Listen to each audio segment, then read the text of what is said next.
que verei. No céu a luz mais forte que o sol. O céu se abrir e ver descer Jesus em majestade, força e poder. Tristeza e choro não existirão. Sofrer e morte lá não entrarão. Na eternidade com meu Salvador, pra sempre adorarei ao meu Senhor. Virá o Rei Jesus, meu coração deseja vê-lo. Em sua presença pra sempre estar. Aguardo o dia em que ele vem nos buscar.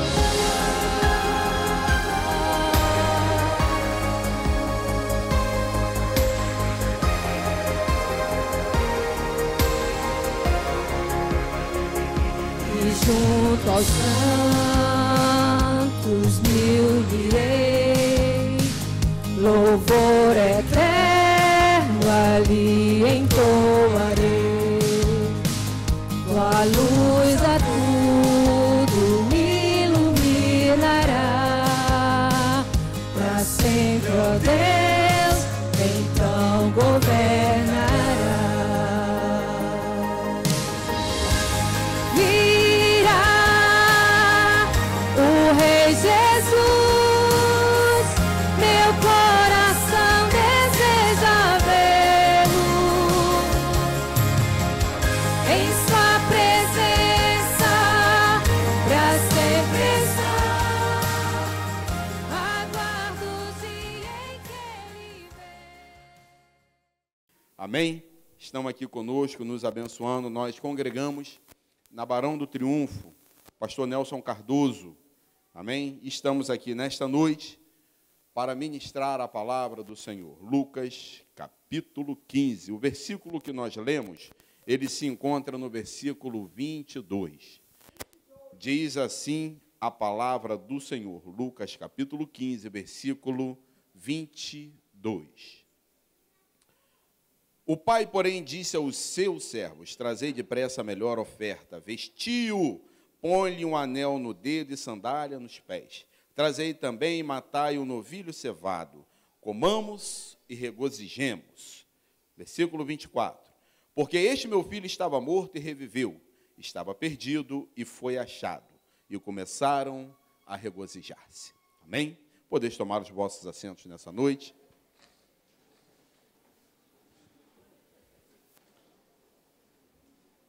Eu queria que você mantivesse a sua Bíblia aberta e meditasse comigo nesta noite em alguns versículos do capítulo 15 do Evangelho de Lucas, que foi isto que o Senhor nosso Deus colocou no meu coração para ministrar para a igreja nesta noite. Amém? Estamos no congresso, na etapa do congresso de famílias, estamos na reta do congresso, reta final, falta menos de um mês, é dia 20 de novembro, muito bem lembrado pelo nosso pastor Wagner.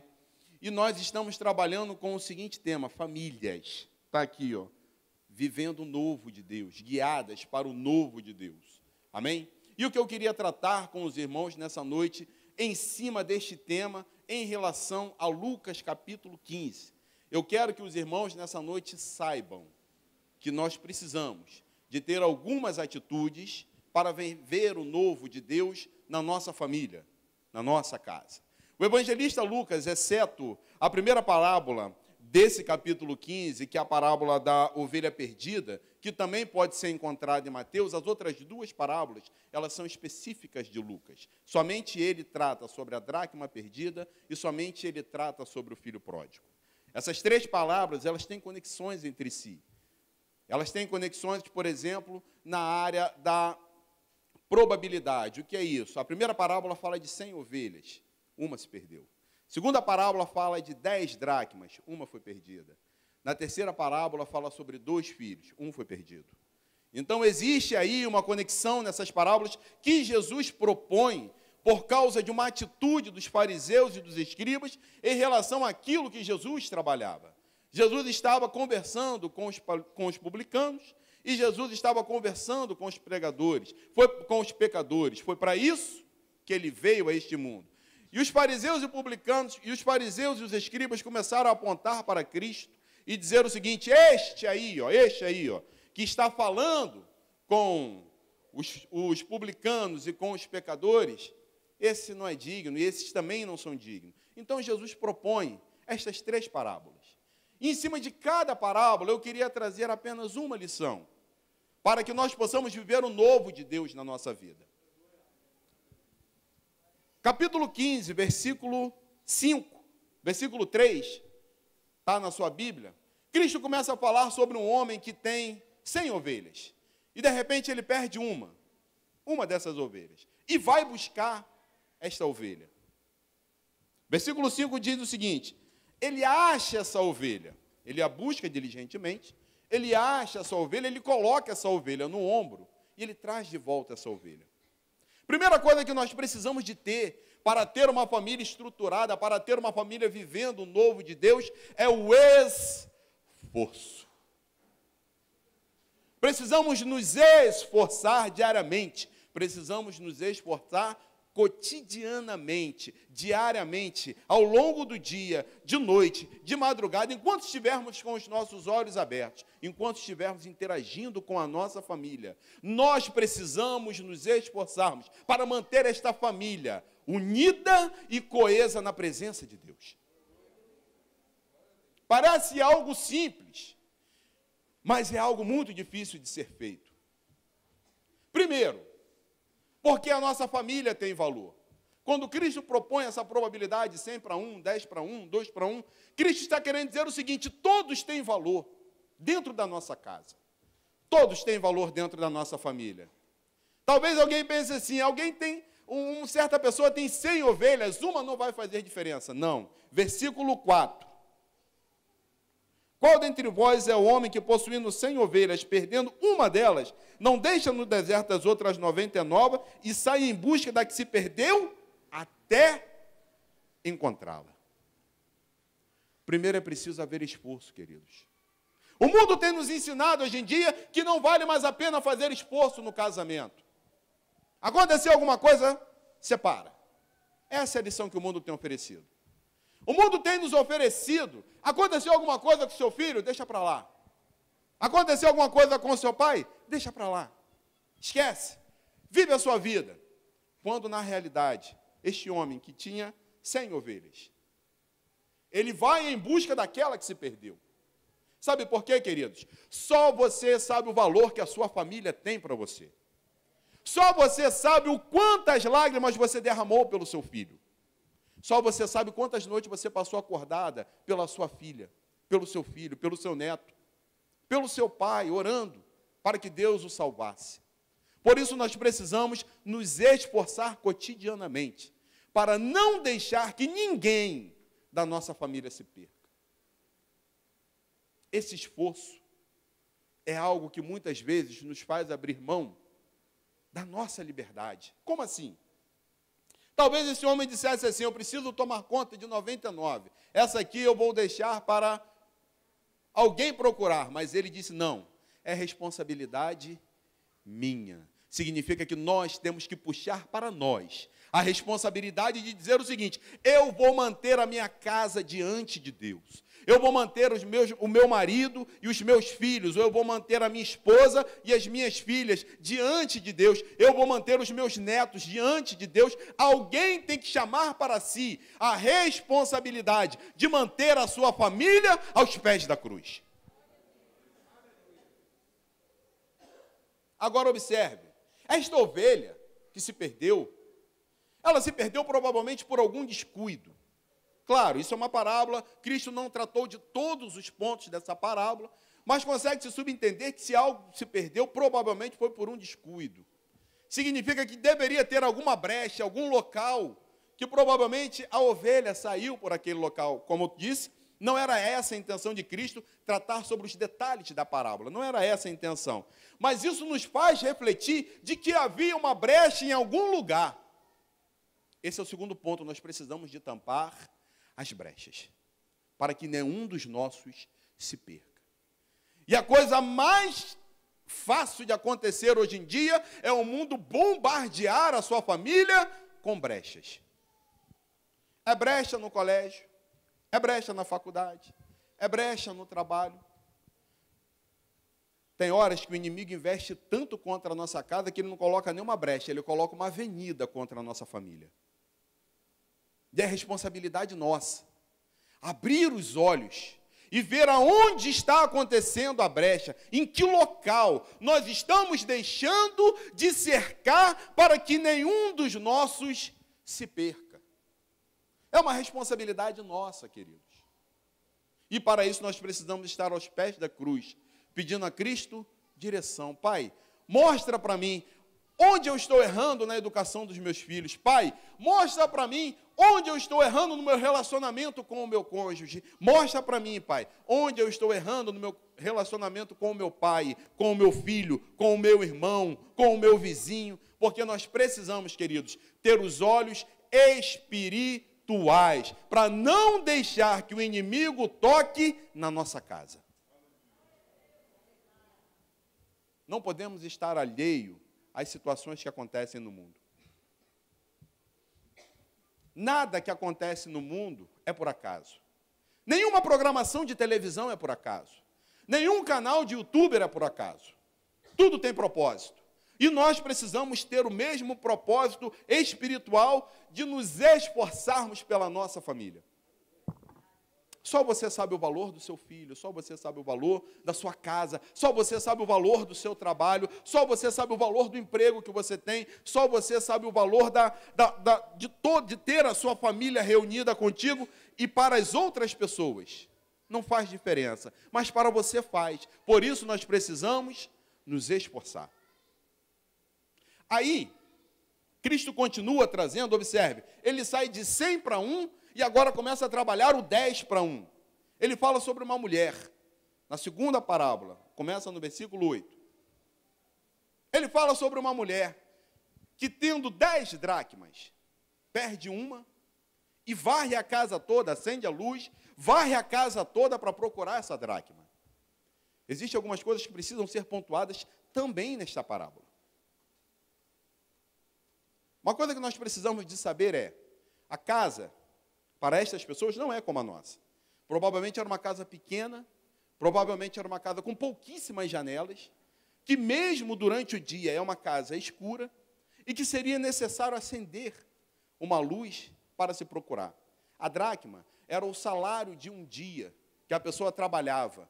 Então, esta pessoa perdeu, na realidade, Cristo está falando sobre o esforço que ela teve de trabalhar para receber o seu salário. E, de repente, o perde assim, de uma forma negligente. Se no primeiro perdeu-se por um descuido, aqui se perdeu-se pela negligência. Esse é um segundo ponto que nós precisamos entender nessa noite. E o que esta mulher faz? Aquilo que precisamos fazer todo dia. Qual é? Arrumar a nossa vida. Aqui fala sobre organização. Ao longo da Bíblia você vai encontrar diversas passagens, com diversos personagens, em que Cristo, ou Deus no Antigo Testamento, ordena que haja ordem, organização. Neemias chegou e falou, vamos organizar o templo. Está bagunçado. Isaías chegou para o rei e falou, põe a tua casa em ordem, porque você vai morrer. Deus chegou para Abraão e falou, para Moisés. Deus chegou para Moisés, Moisés, organiza o povo para a gente tirar eles do Egito. A organização faz parte da vida do cristão. Faz parte daquele que quer manter a sua família unida. Mas qual foi a grande situação que Cristo colocou em relação a essa mulher? Observe, a primeira coisa que ela faz é acender uma luz. Isso fala sobre trazer à luz aquilo que está oculto, aquilo que você não está vendo. Agora a gente vai entrar um pouco mais dentro da família. Existem coisas acontecendo dentro de um casal que as pessoas estão assim, eu não quero ver, não estou vendo, não está acontecendo. Está acontecendo. E a pessoa finge que não está acontecendo. Existem problemas de relacionamento entre pai e filho que está se agravando a cada dia, o filho que não fala mais com o pai que não procura mais o filho, e quando as pessoas perguntam, não, está tudo bem, está tudo certo, não estou vendo nada. Ei, queridos, Cristo te trouxe aqui nesta noite para falar, se isso está acontecendo na tua vida, acenda a luz agora, para que você possa enxergar como está a sua casa. É necessário que nós cheguemos lá e acendemos a luz para vermos como nós estamos agindo. Já testou andar no escuro? Como muitas vezes você tropeça, você cai, você bate. Coisas que de repente foi posta ali no meio do caminho, você não viu e tropeçou de madrugada. Ah, eu coloquei aqui o ventilador, não vi. Estava escuro, eu não vi. Existem obstáculos que os casais vão colocando inconscientemente no meio da caminhada e querem caminhar de olhos fechados. Acenda a luz do seu relacionamento com o seu cônjuge. Acenda a luz do seu relacionamento com a sua família. Sabe para que você tem que acender a luz? Segundo ponto, você tem que limpar. E agora é mais complicado ainda. Quando Cristo propõe essa limpeza, com certeza ele está falando de uma casa com poucas janelas, porque naquele local em que eles estavam, lá na Palestina, com certeza é uma região árida, então entrava-se muita poeira, as casas eram pequenas, escuras, provavelmente uma porta, uma ou duas ou três janelas no máximo, eram casas pequenas e quentes, quem já fez faxina numa casa fechada, sabe como levanta a poeira facilmente, mas é debaixo da poeira que está escondido o seu bem mais precioso, que você precisa de encontrar. Isso nos traz a memória de que fazer a faxina no nosso relacionamento vai exigir um esforço muito grande da nossa parte. Porque ninguém quer passar por dificuldade. É mais vantagem eu fechar o meu olho e não enxergar nada na minha família do que eu dizer o seguinte, não, nós precisamos passar por essa faxina, por essa limpeza, tirar da nossa casa tudo que está atrapalhando o nosso relacionamento. Isso envolve uma coisa chamada diálogo. Infelizmente, a internet tem roubado o diálogo dos casais. Existem casais que estão conversando, inclusive, pelo WhatsApp. Oi, amor, você já fez o jantar? A mulher lá na cozinha. Não, ainda estou preparando. Tá bem, então. A internet tem roubado, e isso é uma realidade. Não sou contra a internet, não sou contra o celular, mas nós precisamos retornar à condição do diálogo face a face, da conversa direta, objetiva, sem rodeios.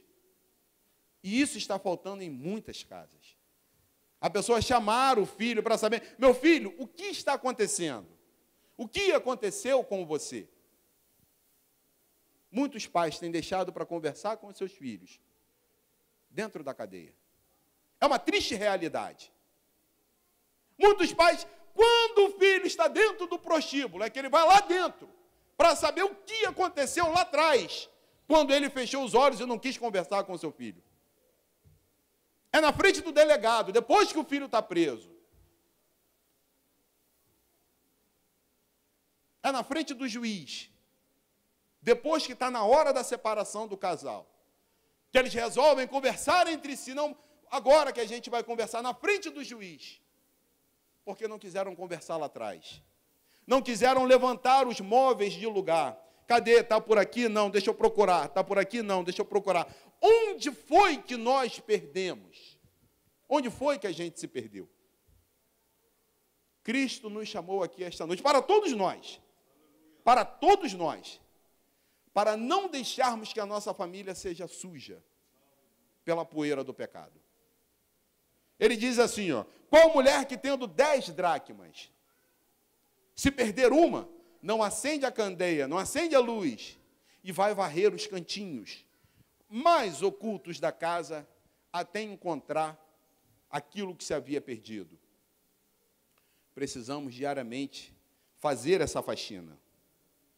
Diariamente, na nossa vida espiritual. Cristo, o que está sujando o meu relacionamento contigo? Deixa eu tirar.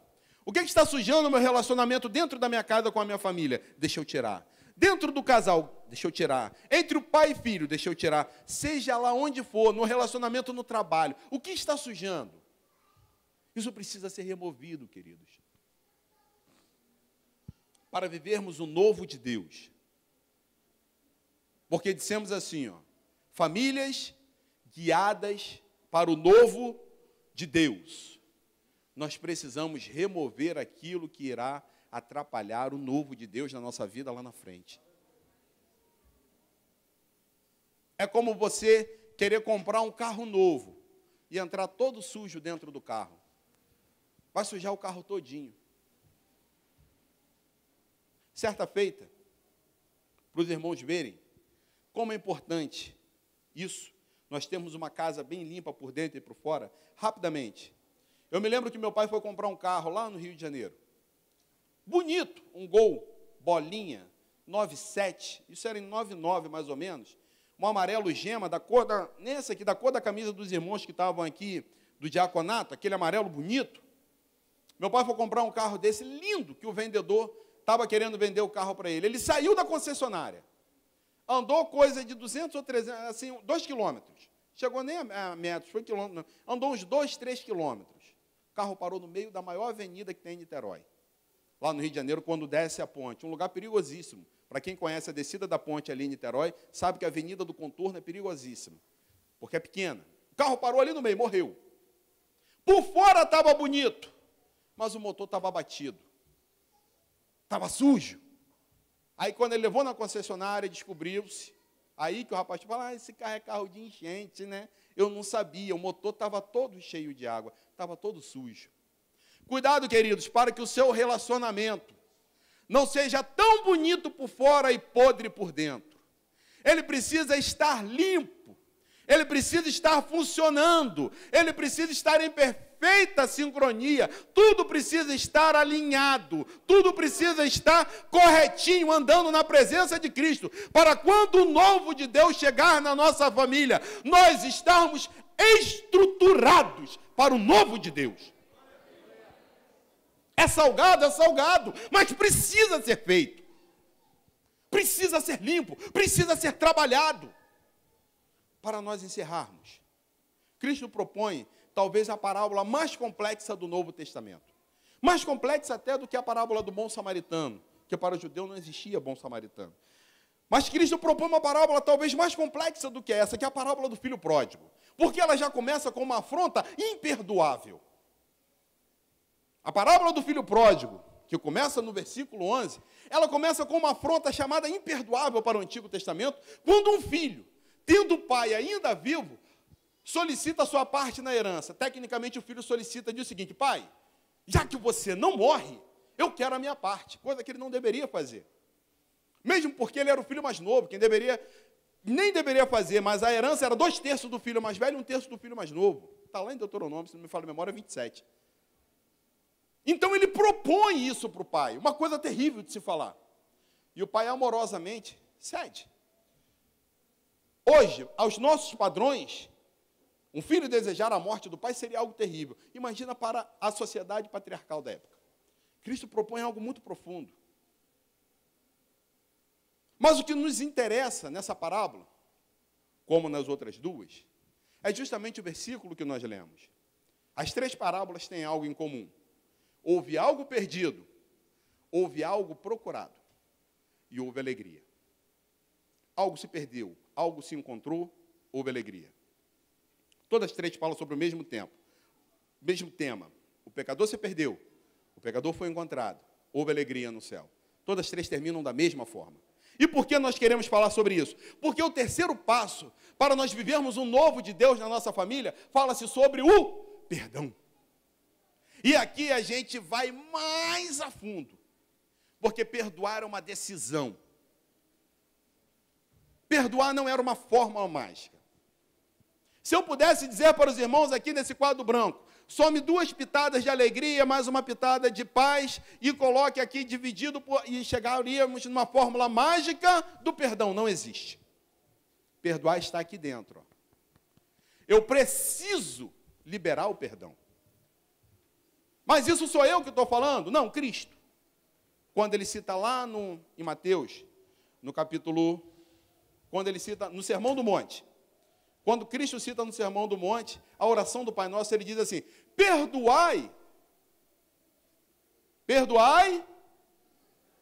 assim como nós temos, ou assim como nós já temos, perdoado aqueles que nos... É Cristo que nos propõe primeiramente o perdão. Deus, eu já estou perdoando, me perdoe. E perdoar é algo muito difícil para algumas pessoas. Cristo, quando propõe essa parábola do perdão, que ele fala do filho pródigo, observe que no versículo 19, o pai avista o filho lá embaixo e sai correndo em direção ao filho para o abraçar. Existem várias explicações sobre isso. Cada autor traz um ponto do Antigo Testamento, a gente da época traz sobre alguma coisa, a gente não quer entrar nesse mérito, senão a gente levaria muito tempo. Mas uma coisa é certa, um homem, um ancião não corre acima dos 30 anos. Era uma vergonha. Era algo impensável. Um ancião, ele deve deslocar-se tranquilamente. Ele não deve correr. Mas o pai, quando vê o filho indo lá embaixo, ele diz, eu vou correndo, porque eu preciso liberar o perdão agora. As pessoas que estão ao meu redor precisam ver que ele já está perdoado. E é assim que Cristo quer que nós agimos. Precisamos agir assim. Quando a pessoa não perdoa, quem se machuca é ela. Você escutou o que eu disse? Quem está se machucando é você. Não é só aquela pessoa que necessita do perdão, é aquela pessoa que não quer liberar o perdão e quer viver remoendo a mágoa, remoendo. Mas o meu filho fez isso, mas eu cuidei dele da vida toda e ele fez isso. Observe, esta parábola é enigmática, porque esse pai quebra todos os padrões da sociedade da época para adiantar-se em perdoar ao seu filho. Ele mata uma novilha, um novilho. Outro ato impensado. Só se mata um novilho quando vai fazer um oferecimento a Deus. Mas aquele filho era tão especial, quando se ganha uma grande graça, era tão especial que o filho estava morto e reviveu. Queridos, não deixe que o orgulho impeça você de liberar o perdão para aquela pessoa que precisa. Não se machuque mais com isso. Não cultive mais isso dentro de você. Não faça isso com você mesmo. Libere o perdão. Perdoe. Perdoe. Você pode escolher não perdoar, mas você vai sofrer a vida toda com a nutrição da mágoa. Mas quando você resolve perdoar, Cristo vai lá no seu coração e arranca toda a mágoa, toda a tristeza, todo o rancor, tudo aquilo que muitas vezes te faz chorar a vida toda. Cristo tira isso do seu coração e coloca alegria para você viver. Amém? Que Deus vos abençoe poderosamente. Fiquemos nessa noite com essa palavra. Para vivermos o novo de Deus, nós precisamos nos esforçar. Para viver o novo de Deus, nós precisamos organizar a nossa vida. E para viver o novo de Deus, nós precisamos perdoar. Perdoar para perdoar o próximo. E nos perdoar, para termos uma vida com Deus. Amém? Curve as suas cabeças, Pai.